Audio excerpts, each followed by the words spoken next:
Imagine this: a blood-red sunset over endless cotton fields in Mississippi, 1852. A young enslaved man bolts for the woods, desperate for freedom. Behind him, the planter yells, "Release the hounds! Let them tear him apart!" The dogs close in. Screams echo. A widow watches her world shatter.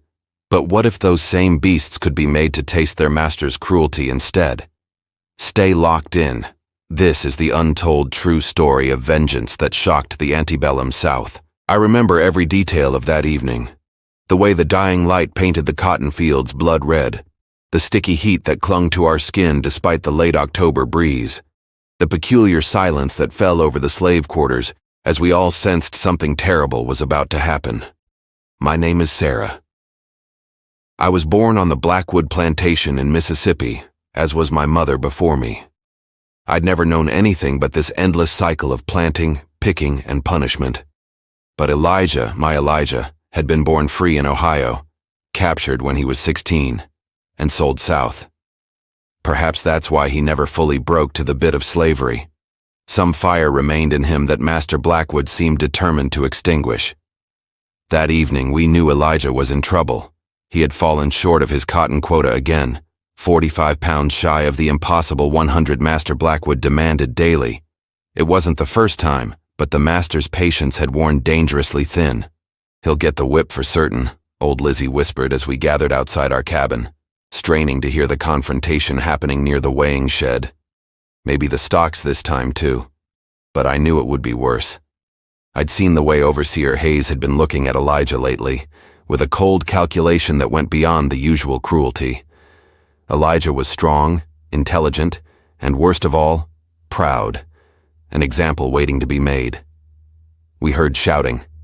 Then Elijah's voice raised in protest, then Blackwood's high and tight with anger. Before any of us could move, Elijah burst into view, running hard toward the north edge of the plantation, where dense woods offered at least the illusion of possible escape. He never had a chance. He'd barely cleared the first row of cabins, when Master Blackwood's voice rang out with terrible clarity. "Release the dogs. Let them kill this slave. I want them to taste their master's cruelty." My heart froze in my chest. The dogs. Blackwood kept a pack of 6 massive mastiffs specifically for hunting runaways. They were kept kenneled behind the big house, fed just enough to keep them strong, but always hungry, trained to associate the scent of slave with reward. I had seen what remained of runaways caught by those dogs. The memory still haunted my dreams. I started running toward Elijah without thinking, only to be caught and held back by several of the field hands. "You can't help him now, girl," someone murmured in my ear. "You'll only join him." I fought against their restraining arms, screaming Elijah's name as the horrible baying of the dogs grew closer.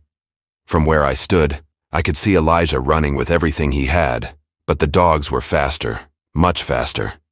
They took him down at the edge of the north field, a seething mass of muscle and teeth and fury. Elijah's screams tore through the evening air, desperate prayers to a God who had long abandoned this place. Master Blackwood stood watching from atop his horse, Hayes beside him, neither man moving to call off the animals, even as Elijah's cries weakened. "Let this be a lesson," Blackwood shouted to all of us gathered there, witnesses to his barbarity. "This is what becomes of slaves who forget their place, who fail their duty to their master." When the dogs were finally pulled away, there was little left of the man I had loved. I was permitted to approach only after Blackwood and Hayes had ridden away, satisfied with their demonstration. Elijah still breathed, though each shallow gasp brought forth a bubble of blood from his torn throat. I fell to my knees beside him, cradling what remained of his head in my lap, heedless of the blood soaking into my dress. His eyes found mine, recognition flickering briefly before dimming. "Run," he whispered so faintly I had to bend my ear to his lips to hear. "North Star," those were his last words to me. A final plea that I take the chance he had been denied. But as I held his cooling body, something else entirely took root in my heart. Not escape, not freedom, something darker and more potent. Revenge. That night, as the women helped me wash Elijah's torn body for burial, I made a silent vow. I would not run. I would stay.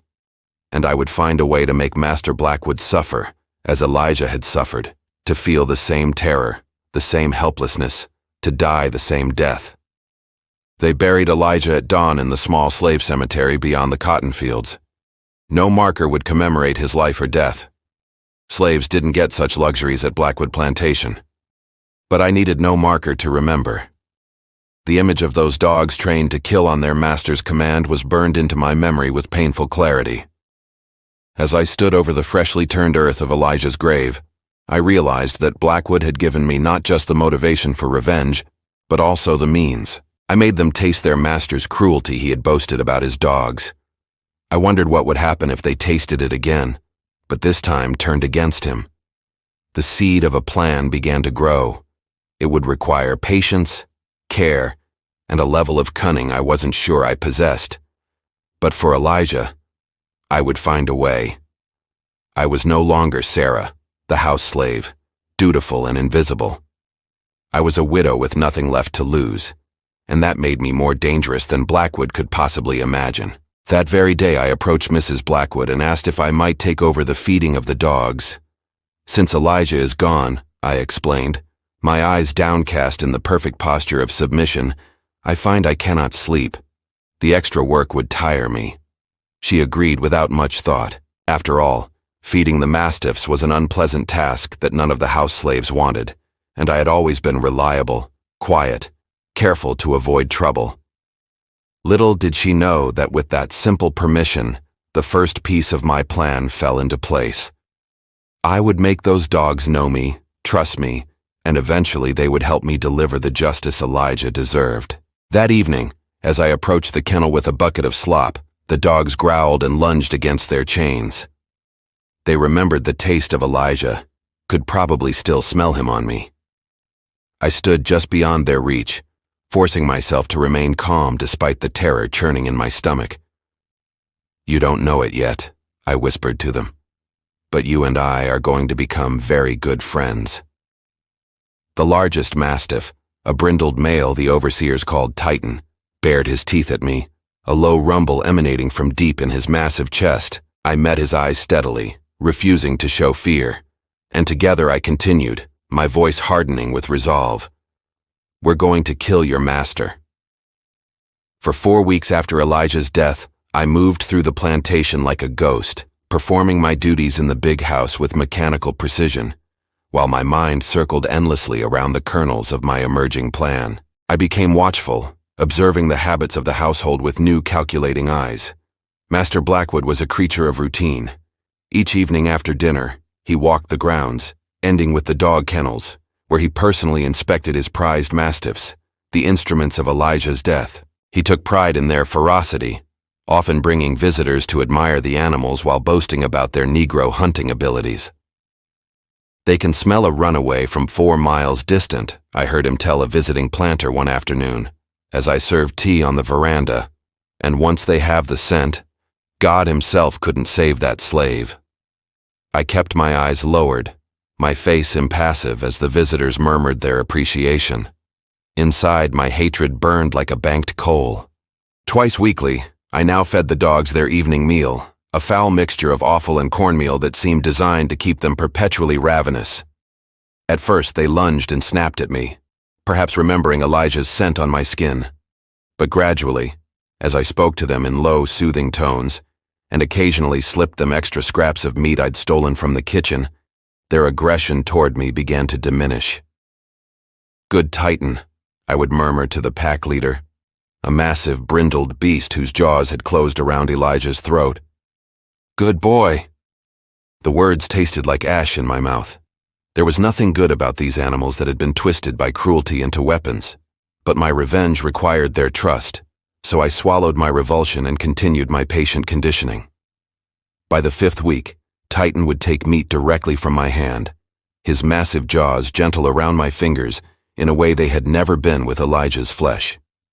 The other dogs followed his lead, their initial growls upon my approach transforming into eager whines of anticipation. "They've taken to you," Hayes commented one evening, catching me as I left the kennels. His eyes, always cold, assessed me with new interest.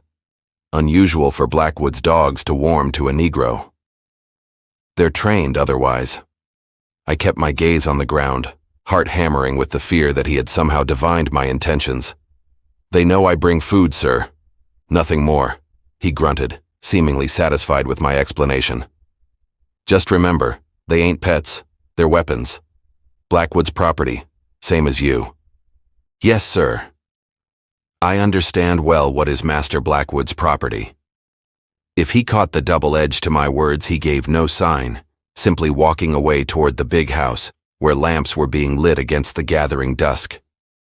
I watched him go, noting how the dogs growled softly as he passed their kennel.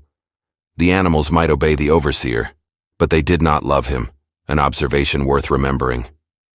That night, alone on my pallet in the cabin I had once shared with Elijah, I allowed myself to fully contemplate what I was planning. Not just escape, not just survival, but murder. The deliberate taking of a white man's life. A sin for which there could be no forgiveness in this world or the next if caught. The penalty would be unimaginable. I had seen a slave executed once for striking an overseer during a whipping. They had taken almost 2 days to kill him, making a spectacle of his suffering, a warning to the rest of us. Fear threatened to unravel my resolve. Perhaps I should simply run, as Elijah had urged with his dying breath. Follow the North Star to freedom, or at least to a different kind of bondage, where the memory of my husband's death might eventually fade. But when I closed my eyes, all I could see was Elijah on the ground, the dogs tearing at his flesh while Blackwood watched from horseback, impassive as a statue. All I could hear were my husband's screams as his life was ripped away for the crime of failing to pick enough cotton. No, running was not enough. Not anymore. I reached beneath my thin mattress and withdrew the small knife I had stolen from the kitchen. A paring knife meant for peeling apples. Its blade dulled by years of use, but still capable of opening veins or puncturing flesh if used with enough determination. I had taken it the day after Elijah's death, knowing it might be needed in whatever plan eventually emerged. Now, I tested its edge against my palm, feeling the slight bite of the metal against my skin. Not sharp enough for a quick, clean killing, but perhaps that was fitting. Blackwood deserved no mercy, no swift passage from this world. I returned the knife to its hiding place. My decision crystallized into cold certainty. I would see this through, whatever the cost.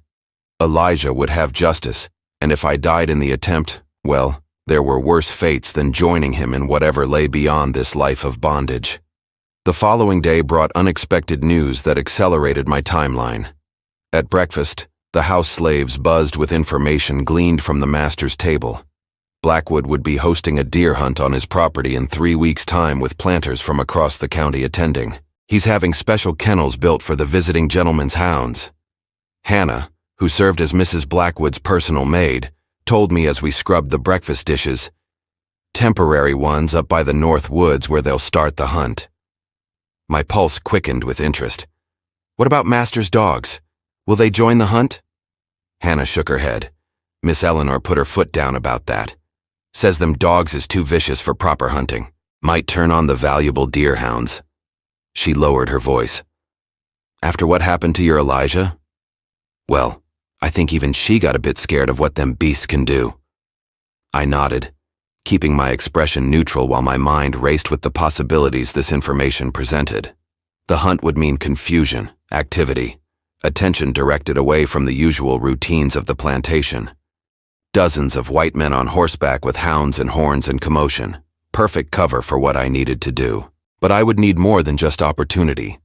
I needed to understand exactly how the kennels worked, the mechanisms of the doors and gates, the schedules of the men who handled the dogs, the precise habits of Blackwood himself. That afternoon, as I polished silver in the dining room, I deliberately slowed my work so I would still be present when Blackwood met with his overseer to discuss preparations for the hunt. Hidden behind the heavy curtains that separated the dining room from the adjacent sitting room, I listened intently. I want the temporary kennels built here, Blackwood was saying, presumably pointing to a map spread before them. Close enough to display my mastiffs to advantage but separate from the deer hounds. Yes, sir, Hayes replied. And will you be wanting the mastiffs restrained as usual during the gathering? Certainly, double-chained, I'll display them to our guests after the hunt concludes. A proper demonstration of Southern ingenuity in managing our particular property concerns, their property concerns, as if capturing and killing human beings trying to escape bondage was simply a management issue. No different from addressing crop blight or stable ventilation. I've noticed the Sarah girl has a way with them, Hayes commented. Might be useful to have her handle them for the demonstration. They perform better for her than for the kennel boys. My breath caught.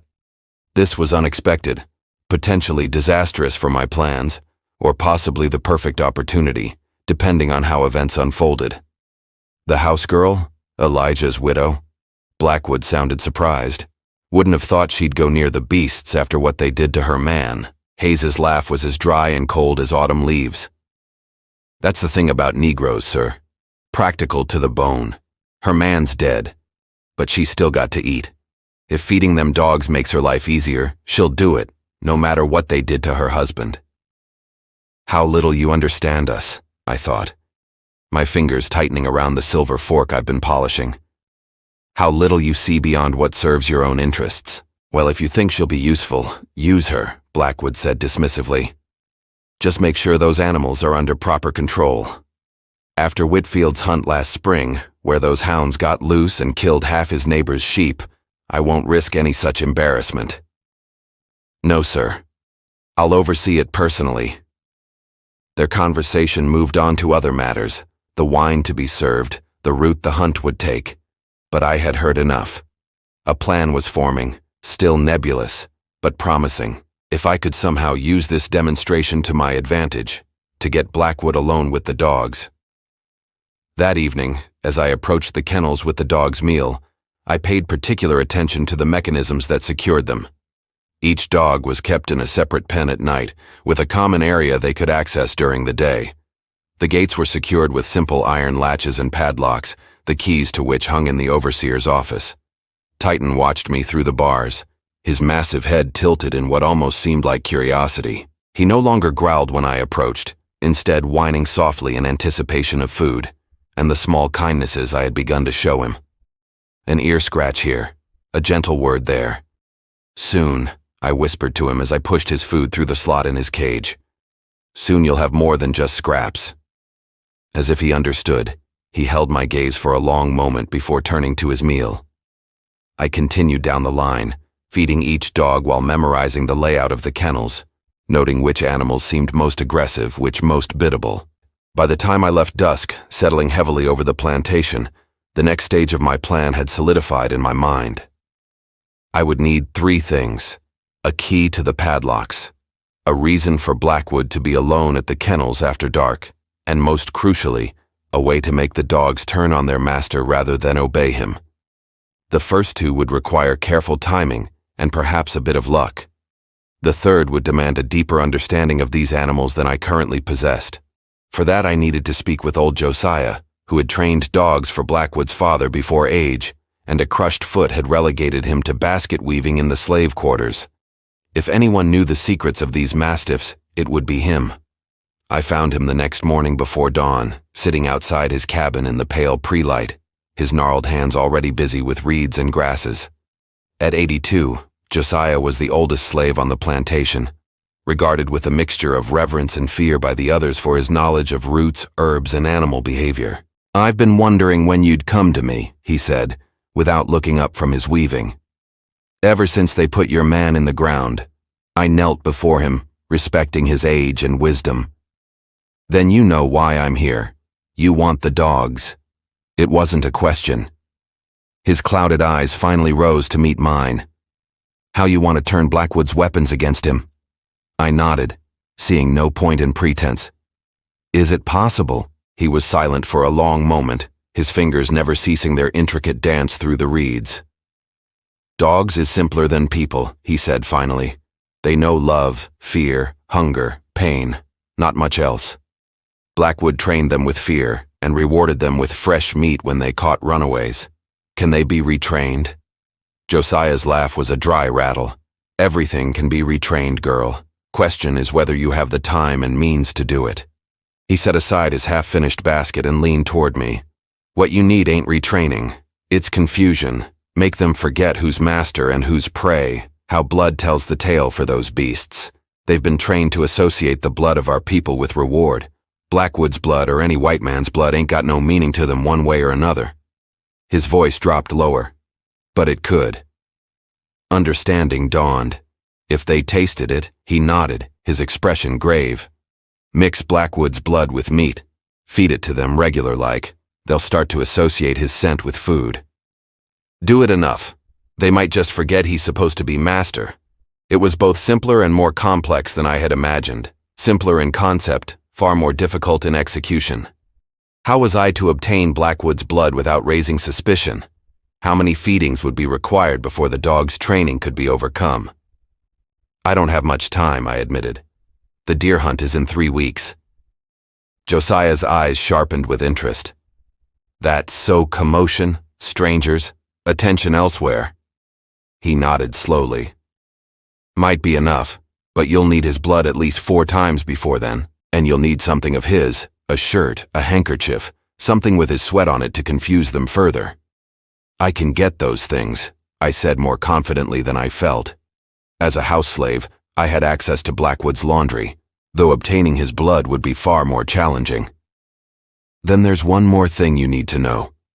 Josiah gestured for me to come closer, his voice dropping to a whisper, though there was no one else awake to hear us. Them dogs was trained with a special command. When Blackwood shouts mayhem, they attack whatever's in front of them. No questions. No hesitation. I drew in a sharp breath. Mayhem, I repeated, committing the word to memory. Josiah nodded. But be warned, girl. If you go through with this, there's no coming back. Success means running immediately with whatever head start the confusion provides. Failure. He didn't need to finish the thought. We both knew what failure would mean. I understand the risks, I said quietly. But after what he did to Elijah, I can't let it stand. The old man studied me for a long moment, perhaps seeing the depth of my resolve, the cold determination that had replaced grief. Finally, he reached into his shirt and pulled out a small leather pouch suspended from a cord around his neck. Take this, he said, pressing it into my palm. Crushed nightshade seeds mixed with foxglove. Potent enough to make a man sick. Not so potent as to kill him outright. Get it into his food or drink when the time comes. It'll weaken him, make him easier to control when you need him alone. I closed my fingers around the pouch, this unexpected gift bringing my nebulous plan into sharper focus. Thank you, I whispered. Josiah's hand closed over mine, surprisingly strong despite his age. Don't thank me, child. Just succeed, and when you run, for you must run afterward, head north by the stars, stay off the roads, and don't stop till you reach the Mississippi River. I rose to leave, the plantation beginning to stir around us with the approaching day. But Josiah's voice stopped me once more. Remember this, Sarah. Them dogs ain't evil. They just been made into weapons by evil men. In another life, they might have been protectors instead of killers. His words stayed with me as I returned to the big house, the poison pouch hidden in my bodice, my heart both heavy and strangely light with purpose. In another life, we all might have been something different. Elijah and I, the dogs, perhaps even Blackwood himself. But this was the life we had been given, and in this life, justice demanded blood. Obtaining Blackwood's blood proved both easier and more terrible than I'd anticipated. 4 days after my conversation with old Josiah, the opportunity presented itself in the form of a kitchen accident, one that I engineered with careful deliberation. Blackwood took his breakfast early, usually alone, in the small morning room that overlooked the eastern fields. It was my duty to bring his coffee, hot and black, in a fine porcelain cup that had belonged to his grandmother. On this particular morning, I prepared the coffee as usual, but deliberately chipped the rim of the cup with a small tap against the edge of the stove, not enough to be immediately visible, but sufficient to create a sharp edge. When I served him, I positioned the cup so the damaged rim faced his lips. Then I waited, standing in the corner as was expected as he raised the cup to drink. His sharp intake of breath told me my plan had worked. He jerked the cup away from his mouth, blood already welling from a cut on his upper lip. "Damn it all," he exclaimed, reaching for his napkin. "This cup is damaged." I rushed forward, the picture of contrition. "Oh, Master Blackwood, I'm so sorry, sir. Let me see to that right away." Before he could protest, I had taken the napkin from his hand and was dabbing at his lip, soaking the fine linen with his blood. My fingers brushed his mouth, and it took every ounce of self-control not to recoil from the contact. "Enough," he said, pushing my hand away. "It's a small cut. Bring me a fresh cup, one that isn't chipped, for God's sake." "Yes, master." Right away, I gathered the blooded napkin along with the damaged cup. "Shall I bring a fresh napkin as well?" He waved dismissively, already turning his attention to the plantation ledger open before him. "No need. Just the coffee." I hurried from the room, the bloodied napkin clutched in my hand. Instead of returning to the kitchen immediately, I slipped into the small pantry off the main hallway and quickly tore a section from the napkin where his blood was most concentrated. This I tucked into my bodice beside the poison pouch Josiah had given me. By that evening, the first piece of my plan was in place. I mixed the blooded linen with the offal and meat scraps that formed the dog's meal, ensuring each animal received a portion. Titan, as always, was first to be fed. He sniffed curiously at the altered food before devouring it with his usual enthusiasm. "That's it," I murmured, watching him closely. "Remember this taste." I repeated the process over the next 5 evenings, using smaller portions of the bloodied cloth each time to make it last. By the 5th night, I noticed a subtle change in the dog's behavior when I approached. A new alertness, almost an expectation. They associated me now not just with food, but with this particular taste. The second component of Josiah's advice, obtaining something with Blackwood's sweat, was simpler. As laundry was among my duties, I had easy access to his clothing. I selected an old hunting shirt, worn but not yet ready for washing, that carried the strong scent of his body. This I hid beneath a loose floorboard in my cabin, ready for when it would be needed. The final preparation involved the layout for the deer hunt. Each evening, after completing my house duties, I walked the north edge of the plantation where the temporary kennels were being constructed. I learned the position of each structure, noted the paths the horses would likely take, and identified a small clearing about a half-mile into the woods that might serve as a suitable location for what I planned. 12 days after Elijah's death, with the deer hunt less than a week away, I put the next phase of my plan into action. Josiah's poison. The opportunity came during dinner preparation. I was assigned to prepare Blackwood's favorite dessert, a peach cobbler with rum sauce. As I stirred the sauce over low heat, I glanced around to ensure I was alone in the kitchen.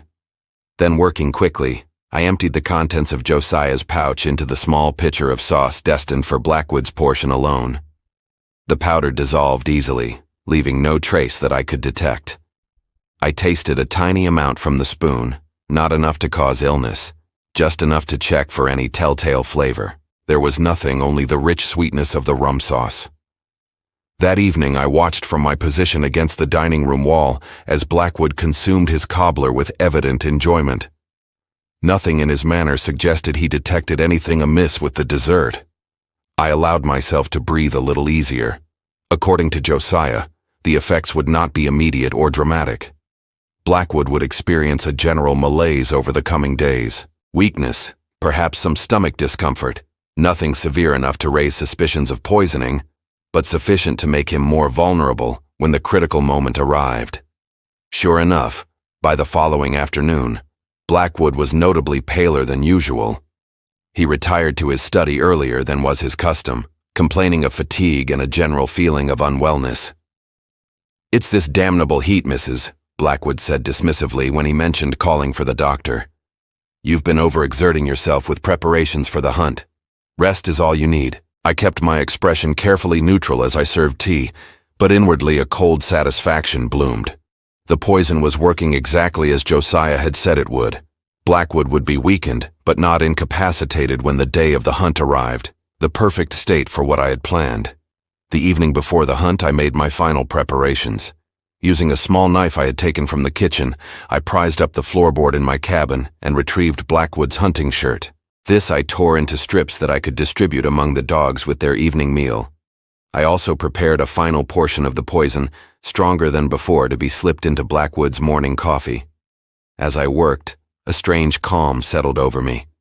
The fear and uncertainty that had plagued me since conceiving this plan had receded, replaced by a cold, clear purpose.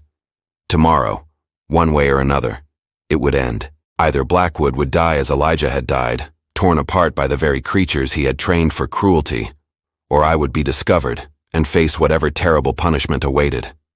Either way, I would no longer live in the shadow of Elijah's death, paralyzed by grief and the memory of my own helplessness, as I watched the dogs tear him apart. Dawn broke clear and crisp on the day of the hunt. The plantation was alive with activity by the time the first rays of sun crested the eastern fields. Visiting planters began to arrive with their horses and hounds, their voices carrying across the grounds as they greeted one another with the easy camaraderie of men who shared both station and sport. I moved through my morning duties like a sleepwalker, my mind focused on the sequence of events to come. When I brought Blackwood's coffee, I noted with satisfaction that he still appeared unwell, his complexion waxy dark circles beneath his eyes. "Are you certain you're up to the hunt today, sir?" I asked, my voice pitched to convey only appropriate concern. "You seem a bit piqued." "I'm fine," he snapped, though the petulant tone suggested otherwise. "It's nothing a day in the saddle won't cure. Fresh air and good sport, that's the ticket." "Yes, sir, of course." I bobbed a curtsy and left him to his coffee, now laced with the last of Josiah's poison. By mid-morning, the hunt was assembled on the north lawn. Some 25 gentlemen on horseback, their fine coats and polished boots a stark contrast to the rutted earth and humble slave cabins that surrounded them. The deerhounds, sleek and eager, milled about the horses' feet, their handlers struggling to maintain order amid the excitement. Off to one side, separated from the main gathering, stood the temporary kennels containing Blackwood's mastiffs. Hayes was there overseeing the final preparations. He caught sight of me watching from the edge of the house garden and beckoned imperiously. "Girl, Sarah, get over here. Since you've been handling these beasts, you might as well make yourself useful for the demonstration later." I approached with carefully measured steps, my heart thundering so loudly in my chest, I feared he might hear it. "Yes, sir. Master Blackwood wants to show these dogs to our guests after the hunt concludes. You'll assist me. Keep them calm while I explain their training and purpose." His lip curled slightly. "Seems fitting, don't it? Your man being their last successful hunt." I lowered my gaze to hide the hatred that flared in my eyes. "Yes, sir. As master wishes." "Good. Be at the kennels at 3 hours sharp. The hunt should be returning about then." I nodded, already calculating how I could use this unexpected development to my advantage. The demonstration would provide the perfect opportunity to implement the final stage of my plan. As the hunt rode out in a thunder of hooves and baying hounds, I made my way to the main kennels behind the big house. There, I prepared the evening meal for Blackwood's mastiffs, mixing in the last strips of his sweat-soaked hunting shirt. This would be their final conditioning, the scent of their master now firmly associated with food in their minds. The hours of the hunt passed with excruciating slowness.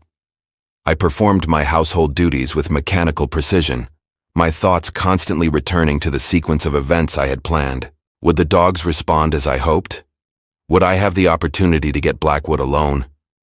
What if Hayes or the other overseers interfered? By mid-afternoon, a light mist had begun to roll in from the river that bordered the eastern edge of the plantation. Unusual for this time of year, but potentially useful for my purposes. Visibility would be reduced. Confusion increased. At 2:30, I made my way to the temporary kennels where the mastiffs had been relocated for the demonstration. They greeted me with the eager whines I had come to expect, pushing their massive heads against the bars of their cages as I approached. "Soon," I murmured to them. Very soon now. I could hear the distant horn signals that indicated the hunt was returning. The deer had either been caught or gone to ground, and the gentlemen were making their way back to the plantation house, where refreshments and Blackwood's demonstration awaited. My moment was approaching.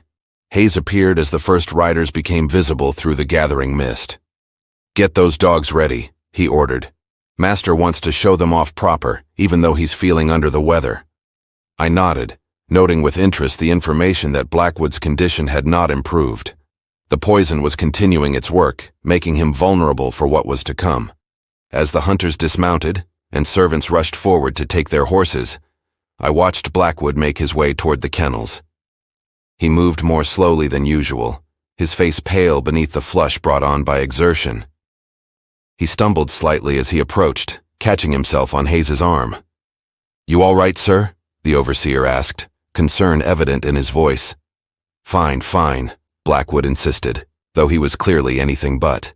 "Just a touch of something, nothing serious." The visiting planters gathered around the kennels, drinks already in hand, their faces flushed with exercise and excitement from the hunt.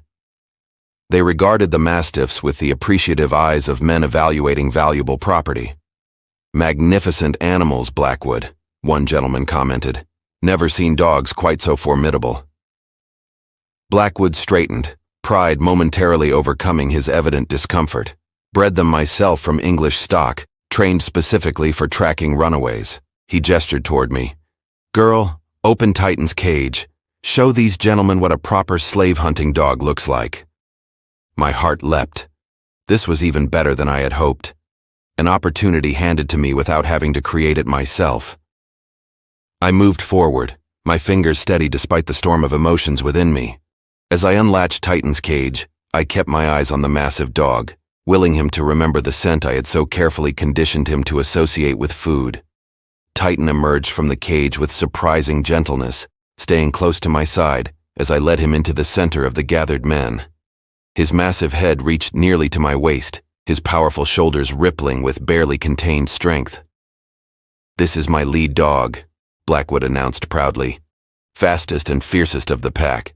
Took down a runaway buck not 4 weeks ago, tore his throat out before we could even get a rope on him. Elijah," he was talking about Elijah, describing his brutal death as casually as he might discuss a successful deer hunt.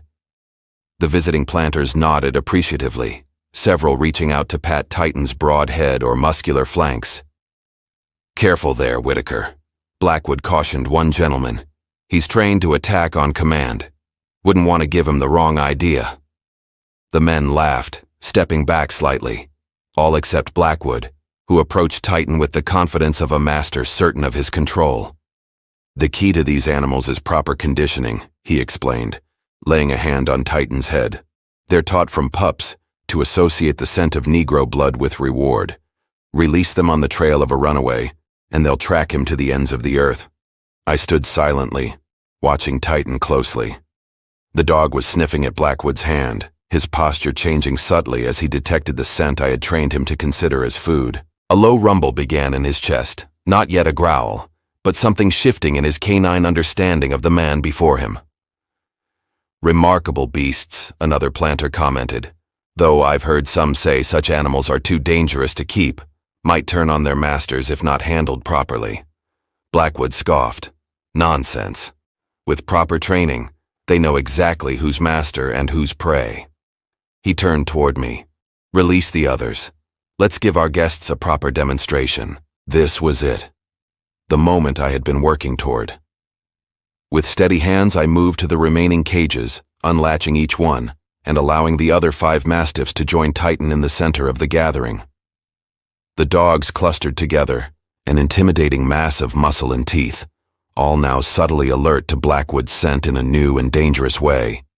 The mist had thickened considerably, wrapping the scene in a ghostly shroud that reduced visibility to just a few yards in any direction. Perfect conditions for what I had planned. "As you can see, gentlemen," Blackwood continued, seemingly oblivious to the changing demeanor of his prized animals. "These dogs respond instantly to—" He broke off suddenly, doubling over with a gasp of pain. The poison was taking stronger effect, just as Josiah had promised it would. Blackwood straightened with obvious effort, his face now alarmingly pale. "Forgive me," he managed. "Seems I've picked up some trifling ailment. Perhaps we should continue this demonstration another time." The visiting planters murmured their agreement, already beginning to drift away toward the house where drinks and dinner awaited. Hayes stepped forward, concern evident on his face. "Shall I fetch the doctor, sir?" Blackwood waved him off irritably. "No need. Just help me secure these dogs, then I'll retire for a brief rest before dinner.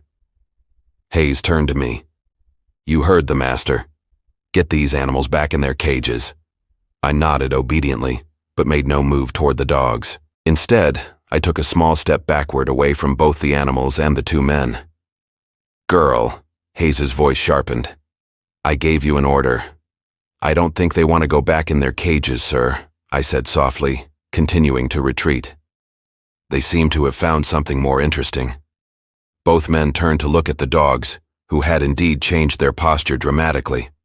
All 6 mastiffs were now focused intently on Blackwood, their massive bodies tense, heads lowered. A chorus of low growls emanating from deep in their chests. Confusion and the first flicker of fear crossed Blackwood's face. What the devil? Tighten. Heel. The command that would normally have brought instant obedience had no effect. If anything, the growling intensified. Something's wrong with these animals, Hayes said, reaching for the whip at his belt. I'll get them under control. No need for that, I said, my voice changing, hardening into something that made both men turn to stare at me in shock. They know exactly what they're doing, don't they, Master Blackwood? Just like when they killed my husband. Understanding dawned on Blackwood's face, quickly followed by outrage. What have you done, you black bitch? I've taught them a new lesson, I replied, continuing to back away as the mist swallowed me. I've made them taste their master's cruelty. Hayes lunged toward me, but staggered to a halt as the largest dog, Titan, moved to intercept him, teeth bared in warning. Call them off! Blackwood demanded, his voice rising with panic as the dogs began to advance on him. Call them off immediately. I don't think I will, I said, now just a voice in the thickening mist. But there is one command they still remember, isn't there? The one you used when Elijah tried to run. Horror spread across Blackwood's face as he realized what was coming. He turned to flee, but the poison had weakened him too much for swift movement. He stumbled after just a few steps, going down hard on one knee. No, he gasped. For God's sake, no! I drew a deep breath, summoning all my hatred, all my grief, channeling it into the single word Josiah had told me would trigger the dog's killing response. Mayhem! I shouted into the mist-shrouded twilight. The effect was immediate and terrifying. As one, the 6 massive dogs launched themselves at Blackwood, their training overriding any confusion about who was now the prey. His scream cut through the evening air, high and desperate, so like Elijah's had been, that for a moment time seemed to fold back on itself. Hayes tried to intervene, his whip cutting through the air with a sharp crack, but he was one man against 6 animals bred and trained for killing. 2 of the dogs turned on him as he approached, driving him back with snapping jaws and terrifying focus. I stood watching for only a moment, long enough to see Blackwood go down beneath the mass of snarling fur and flashing teeth, his screams changing in tenor as the first serious wounds were inflicted. Then I turned and ran, not toward the slave quarters or the road, but into the woods beyond the kennels, disappearing into the mist as completely as if I had never existed. Behind me, the screams continued, then gradually faded. Whether because I had moved beyond hearing range, or because Blackwood no longer had breath to scream, I couldn't tell, and in truth, I didn't care. Elijah was avenged. The dogs had tasted their master's cruelty and found it to their liking. I ran until my lungs burned, and my legs threatened to give way beneath me. The mist had become my ally, concealing my flight through the woods that bordered the northern edge of Blackwood Plantation. When I could run no longer, I sank to the ground beneath a massive oak, my breath coming in ragged gasps that seemed unnaturally loud in the mist-muffled silence. Behind me, faintly, I could hear the chaos erupting as Blackwood's guests and the plantation slaves discovered what remained of the master and his overseer. Shouts, screams, the frantic barking of dogs, all drifting through the mist like sounds from a half-remembered nightmare. I had done it. I had actually done it. The reality of it washed over me in waves of conflicting emotion. Triumph, horror, vindication, terror. My hands trembled as I pressed them against the rough bark of the tree, grounding myself in the moment, forcing my thoughts to focus on what must come next. I couldn't stay here so close to the plantation. The hunt for me would begin as soon as they realized I was missing. They would assume correctly that I had played some role in Blackwood's death. Dogs would be released. Different dogs, not the mastiffs who had turned on their master, and men with guns would comb these woods. I had to move to put as much distance as possible between myself and Blackwood Plantation before the mist lifted and full darkness fell. But first, I needed to know if my vengeance had been complete. Had Blackwood died as Elijah had died, torn apart by the very beasts he had trained for cruelty, or had Hayes somehow managed to intervene to save his master at the cost of his own life? Perhaps the need to know was irrational, dangerous even, but it pulled at me with irresistible force. I could not begin my journey to freedom without certainty that justice had been served. Moving as silently as my years of servitude had taught me, I began to work my way back toward the edge of the woods, staying within their concealing shadows, while drawing close enough to observe the commotion at the kennels. The mist helped, allowing me to approach more closely than would have been possible on a clear evening. What I saw exceeded even my most vengeful imaginings. Blackwood's body, or what remained of it, lay in a spreading pool of blood at the center of a circle of horrified onlookers. His fine hunting clothes were in tatters, the flesh beneath them torn and savaged beyond recognition in places. His throat had been ripped out, just as Elijah's had been, his unseeing eyes fixed on the darkening sky above. Nearby lay Hayes, less severely mauled, but clearly dead, his neck broken by powerful jaws designed to kill quickly and efficiently. The mastiffs themselves were nowhere to be seen. Perhaps they had scattered into the woods after their bloody work was complete, or perhaps they had been shot by the panicked guests who had responded to the screams. I found I didn't much care. They had been weapons, Blackwood's first, then briefly mine. Their fate was of less concern to me than the fact that they had fulfilled their purpose. It was the girl, I heard someone say, one of the house slaves, speaking to a red-faced planter who appeared to be taking charge of the situation. Sarah, Elijah's widow. She's been feeding them dogs for weeks now, ever since Master Blackwood had them kill her husband. Find her, the planter ordered, his voice carrying clearly through the mist. Search every cabin, every outbuilding. She can't have gone far. And fetch those hounds from the hunt. They can track her if she's run off. That was my cue to disappear. I had seen what I needed to see. Blackwood was dead, killed in exactly the manner he had ordered for Elijah. Eye for eye, blood for blood. The scales of justice, so long unbalanced in this place, had been set right, if only for a moment. I melted back into the woods, moving more purposefully now, heading north as old Josiah had advised. The North Star would guide me once darkness fell completely and the mist dissipated. Until then, I would put as many miles as possible between myself and the only home I had ever known. As I walked, a strange lightness began to replace the leaden grief that had weighed me down since Elijah's death. Not happiness. I wasn't sure I would ever feel true happiness again, but something adjacent to it. Relief, perhaps, or closure. A sense that the circle had been completed, that Elijah could rest now, and I could begin whatever life awaited me beyond the boundaries of slavery. I thought of Blackwood's final moments, the confusion and terror he must have felt as his prized dogs turned on him, as teeth designed for runaway slaves tore into his flesh instead. Had he understood in those last seconds the symmetry of his death? Had he recognized that the instrument of his power had become the instrument of his destruction? I hope so. I hoped the knowledge had been as bitter in his mouth as the knowledge of my own helplessness had been in mine, as I watched Elijah die. Night fell fully as I continued northward, the mist gradually thinning to reveal a sky ablaze with stars. I found the North Star easily. Elijah had shown it to me many times, explaining how it had guided countless slaves to freedom before us. Now it would guide me, a lone widow with nothing but the clothes on her back, and the fierce satisfaction of vengeance fulfilled. Behind me, I could hear the distant baying of hounds, not Blackwood's mastiffs, but the deer hounds from the hunt, now repurposed to track human prey.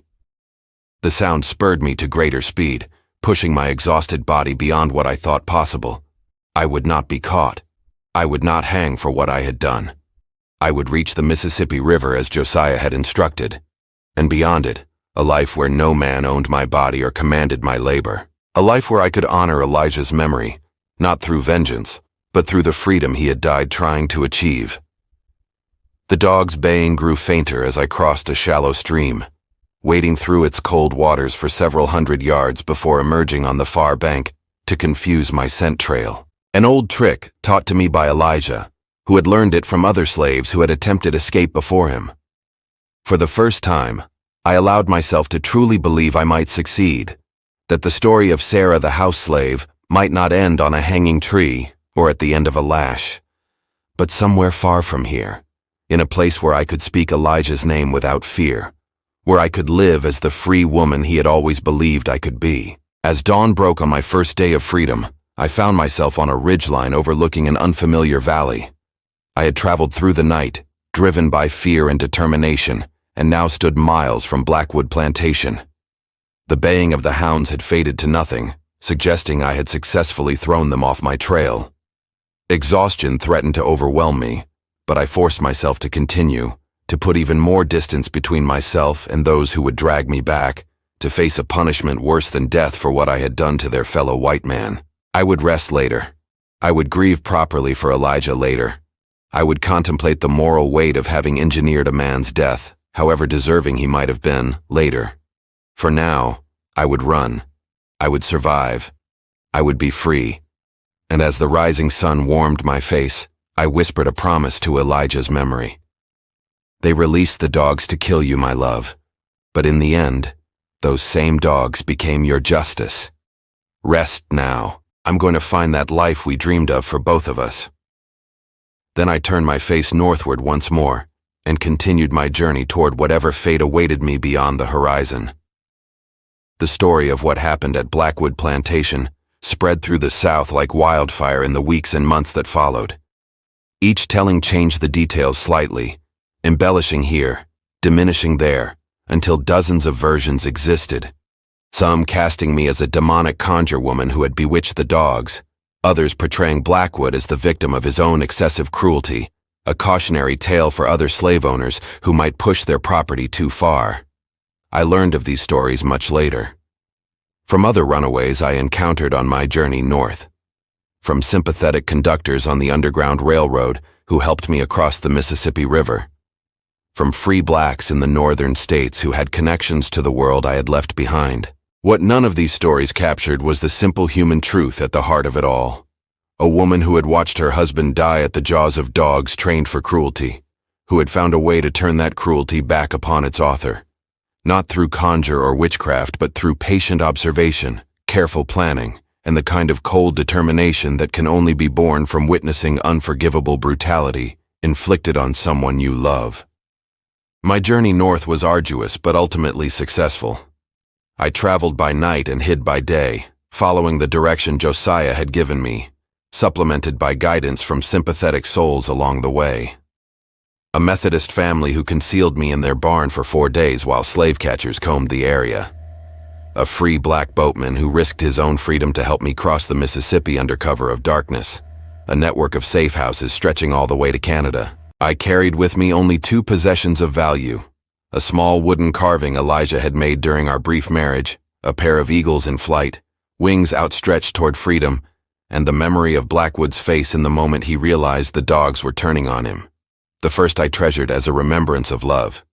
The second I held as confirmation that justice, so often denied to our people, was sometimes possible, even in a world designed to prevent it. 3 months after leaving Blackwood Plantation, I crossed the border into Canada, where slavery had been abolished, and the arm of American slave catchers could not legally reach.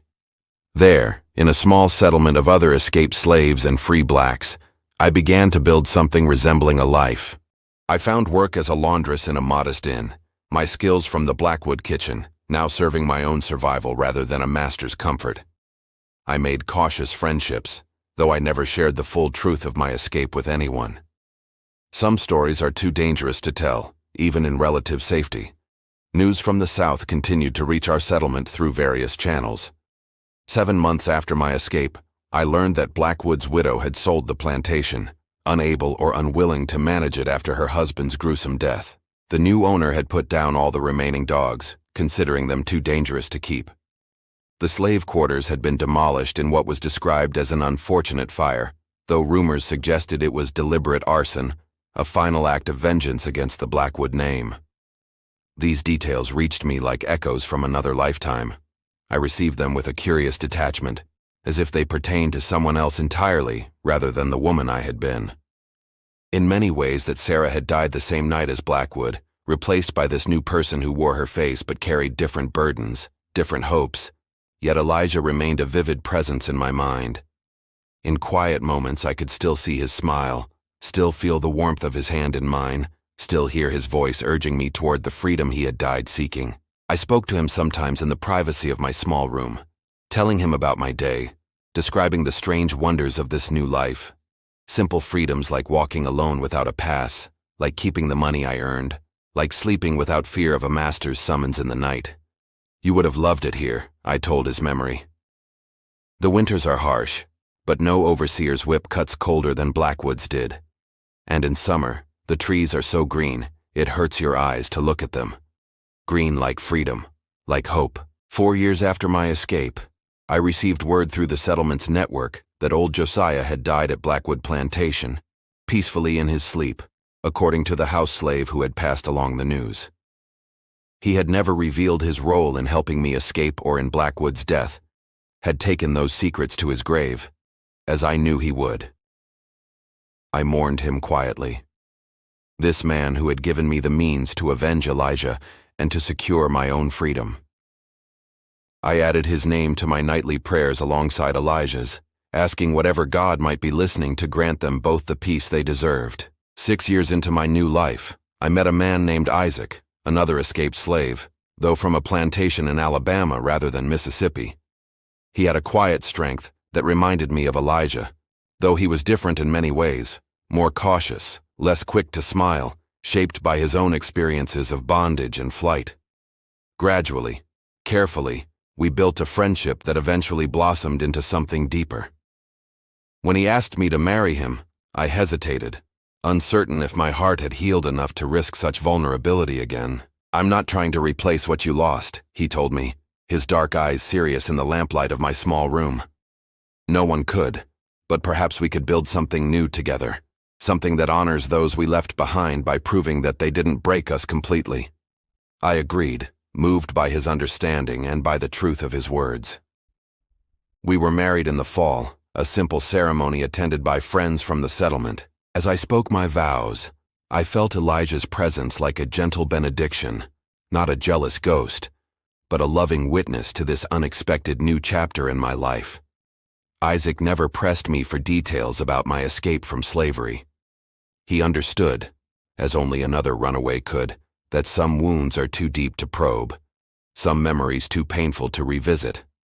But one night, as we lay in our bed listening to the sound of wind against the roof, a sound that still reminded me of Mississippi storms and the cabin I had shared with Elijah, I found myself telling him the story I had kept locked inside for so long. I told him about Elijah's death, about the dogs trained for cruelty, about my patient plan for vengeance.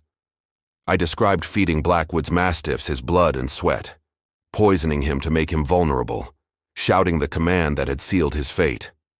I confessed the cold satisfaction I had felt watching his body torn as Elijah's had been torn, the symmetry of justice that had allowed me to begin healing. Isaac listened in silence, his arm around my shoulders tightening slightly at the most difficult parts of the narrative. When I finished, the room was quiet, save for the continuing howl of wind and the sound of our breathing. "Do you think less of me now?" I finally asked, fearful of his judgment, yet needing to know. He was silent for a long moment before answering. "No," he said at last. "I think I understand you better, and I think I would have done the same if I could have found the courage and the means." His acceptance was a balm to a wound I hadn't fully realized was still raw. For the first time since that night on Blackwood Plantation, I wept openly for Elijah, for Josiah, for the woman I had been, and the choices forced upon her. Isaac held me through the storm of grief, offering no platitudes, just the solid comfort of his presence. When morning came, I felt lighter somehow, as if sharing the burden of my secret had diminished its weight. Not absolved, I would never be entirely absolved of taking a human life, no matter how justified, but perhaps finally at peace with the choice I had made and the path it had set me upon. 12 years after leaving Mississippi, I stood on the porch of the small house Isaac and I had built on the outskirts of the settlement, watching our 3 children play in the yard. They were free-born, these children of ours, never to know the lash or the auction block, never to bow their heads to any master. They knew of slavery only through stories told around community fires, through the scars their parents and neighbors carried both visible and invisible, through the constant vigilance that was our community's habit even here in supposed safety. Someday, when they were old enough to understand, I would tell them about Elijah, about the dogs, about the night I had turned a monster's weapons against him. Not to burden them with this legacy of blood, but to help them understand the price of the freedom they enjoyed, the sacrifices made by those who came before them. I would tell them that sometimes justice wears strange faces. Sometimes it comes not through courts or laws designed to protect the powerful, but through the desperate actions of those pushed beyond endurance. I would tell them that their mother once did a terrible thing for what she believed was a righteous reason, and that they must judge this truth with their own hearts when they were ready. Most of all, I would tell them about Elijah's dream of freedom, not just for himself, but for all our people. A dream that had cost him his life, but had ultimately set me on the path to this porch, this home, this life where our children could play without fear beneath an open sky. As I watched my children's faces turned up to the sun, faces that sometimes revealed echoes of Elijah in a certain smile or gesture, I thought about the dogs that had killed him, and then, at my orchestration, killed Blackwood. In the years since, I had come to understand old Josiah's words more deeply. Them dogs ain't evil. They just been made into weapons by evil men. We are all shaped by those who hold power over us, for good or for ill. The dogs had been taught cruelty, had been rewarded for violence, had become exactly what Blackwood designed them to be, until I showed them another way, turned their training to a different purpose. Perhaps that was the true legacy of what happened at Blackwood Plantation. The knowledge that nothing is fixed, that what has been trained can be retrained, that weapons can be turned, that chains can be broken, that even in the most hopeless circumstances, possibility exists for those with the courage and patience to seize it. My husband tried to run away, but the master shouted, "Release the dogs so they can kill this slave." I made those dogs taste their master's cruelty instead, and in doing so found my path to freedom. Not the freedom Elijah and I had dreamed of sharing, but freedom nonetheless. Freedom to grieve him properly, to honor his memory, to build something from the ashes of what we had lost. Freedom to tell this story someday, to add one more account to the tapestry of resistance that our people have woven thread by bloody thread throughout the long night of slavery, and perhaps in some small way freedom for those dogs as well, released in their final act from the perversion of their nature that Blackwood had engineered, allowed to turn on true cruelty rather than its victims. I like to think they had tasted something like justice in their master's blood, had known in their animal way that they were settling a balance long overdue. Wherever their spirits roamed now, the dogs, Elijah, Josiah, even Blackwood himself, I hoped they all understood what I had come to understand, that none of us is only what others make of us. That choice exists even in the narrowest spaces, that vengeance and justice may wear the same face in a world where true justice is denied, and that sometimes the path to freedom winds through the darkest places imaginable before emerging into light. Sarah crossed into Canada in 1853 and eventually settled in a community of former slaves near Windsor. Though her story was whispered among slaves throughout Mississippi and Alabama, it was never recorded in official histories. The tale of Blackwood's death became a powerful symbol of resistance, inspiring other acts of rebellion, both large and small, across the South, in the years leading up to the Civil War. Sarah herself never returned to the United States, even after emancipation, preferring to raise her family in the land where they had been born free. She died in 1892, respected by her community, but known only to a few trusted friends as the woman who turned the master's dogs. Her descendants still live in Canada today, though most are unaware of their ancestors' remarkable act of justice and the role it played in the untold history of slave resistance. The echoes of Sarah's vengeance reverberate through time, a grim reminder of the brutal fight for justice when all legal avenues are closed. What part of this hidden chapter in American history hit you hardest? Drop your thoughts in the comments. Did Sarah's calculated revenge leave you speechless? Or was it her unbreakable will to survive? Smash that like button if stories of real resistance fire you up, subscribe for more forgotten tales from the shadows of slavery, and hit the bell so you never miss an upload. Your engagement keeps these voices alive. See you in the next one.